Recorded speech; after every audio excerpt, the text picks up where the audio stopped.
They buried Obina before the sun rose. The air was still. No bird sang. Even the wind refused to blow. The villagers stood in silence, watching the young hunter's body go into the ground. His mother wailed. His father sat on the floor, staring at nothing. And Adamma, the girl he loved, stood like a statue, her white wrapper soaked with tears. That was the first death. Nobody suspected anything. They said it was tragic accidents. Obina had gone into the forest to hunt for meat for the wedding feast. He never came back. They found him lying near the sacred river, eyes wide open, no wound, no blood, just dead. The elders said maybe he offended the forest spirits. Maybe he stepped on something sacred. But nobody blamed Adamma. Not yet. She was still the pride of Umwaka. Adamma was the kind of girl people talked about with smiles. Her beauty was not just in her face. Though her face was something else. Her skin was smooth like ripe mango. Her eyes were deep with river water. Her smile could calm a crying baby. But it was her heart that made people love her. She was kind. She greeted everyone. She helped old women carry firewood. She sat with children and told them stories. During festivals, her dance made the drums sound sweeter. Men admired her. Women praised her. Even the chief once said, "If I was not married, I would have asked for her hand in marriage." So when Obina died, the village mourned with her. They said, "It's not her fault." They told her to be strong. They said love would find her again, and it did. Chike the potter. Chike was not like Obina. He was quiet, gentle, always thinking. He made pots that looked like arts. He would sit for hours, shaping clay, talking to it like it was alive. Adamma liked that about him. He didn't rush her. He didn't show off. He just loved her in a calm way. They would sit under the big tree near the stream, talk about life. Chicken would tell her stories about pots that could speak, pots that could dance. She would laugh and he would smile like he had just seen the moon. After 6 months, he asked her to marry him. She said yes. The village was happy again. They said, finally, Adamma will smile again. The elders picked a date. The women started preparing. Chike began working on a special pot for the ceremony, a big one, with carvings of love and peace. But 2 nights before the engagement, Chike collapsed in his workshop. He was found lying beside the half-finished pot. No sickness, no injury, just dead. This time, the village was quiet, too quiet. People started whispering. 2 men, 2 deaths. Both loved Adamma. Some said it was coincidence. Others were not sure.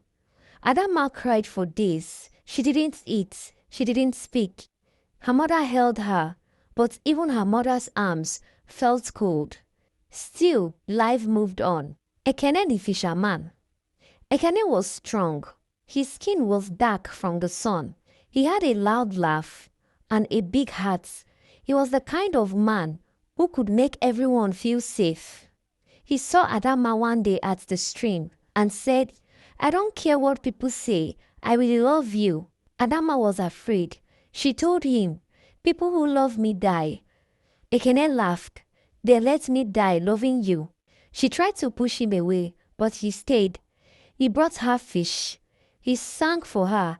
He made her smile. After a while, she agreed to be with him. They planned a cleansing ritual at the river to wash away bad luck before marriage. The whole village came, drums played. Ekene stepped into the water, holding Adamma's hand. Then he let go. He walked deeper into the water, dipped himself, and didn't come back up. They searched, they screamed, they dived in, but Ekene was gone.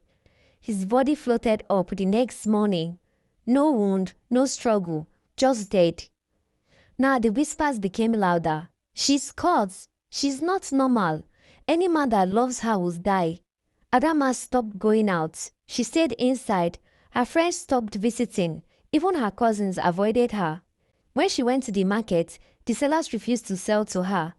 "Go away," one woman shouted. "I don't want your bad luck near my store." Children pointed at her. Mothers dragged them away. Her father stopped talking to her. Her mother cried every night. Adamma cried too, alone in silence. Then Uche the farmer came. Uche was stubborn. He said, "I don't believe in curses." He was a farmer, strong and full of life. He said, "I will marry Adamma and prove everyone wrong." Adamma begged him not to.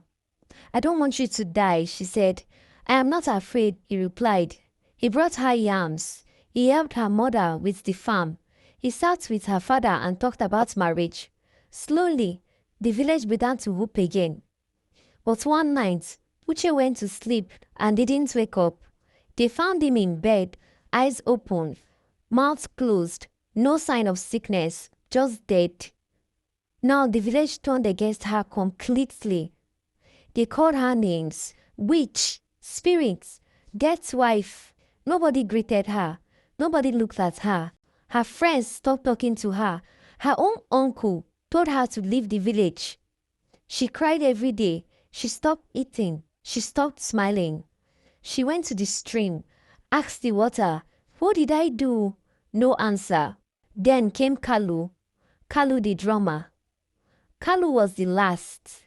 He was full of joy. His drumming could make the trees dance.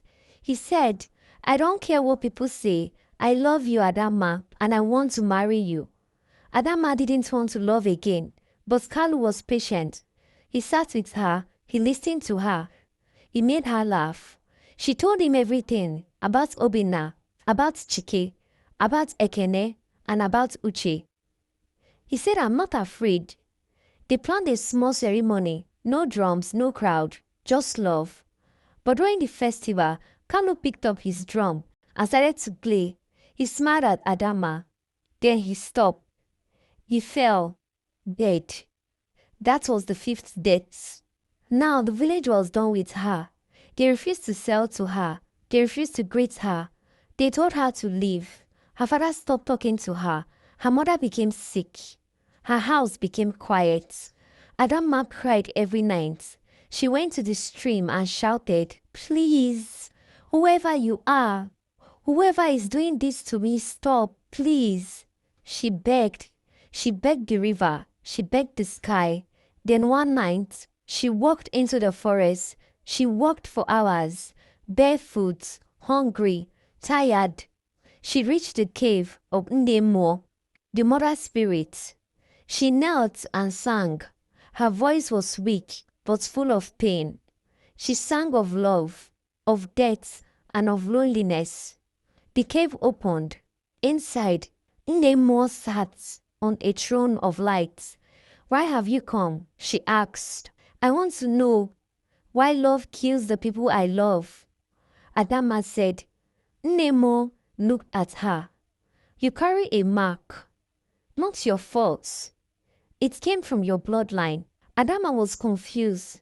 Nemo told her a story. Long ago, Adamma's great-grandmother, Ifunanya, was a priestess. She broke her vow and fell in love with a man. The gods cursed her family. Any woman born from her line, if she tried to marry, her husband would die. The curse had been sleeping, but Adamma's beauty woke it up. "Can it be broken?" Adamma asked. "Yes," Nemo said. "But you must give up love forever. No marriage, no partner. Only then will the curse end with you." Adamma cried. She thought of children she would never have, of hands she would never hold. But she also thought of Ubina, Chike, Ekene, Uche, Kalu. And then she said, "I accept." Nemo touched her forehead. Lights filled the cave. The curse was broken. Adamma returned to the village. She told the elders everything. Some cried, some bowed. Nobody died because of her again. But nobody loved her again.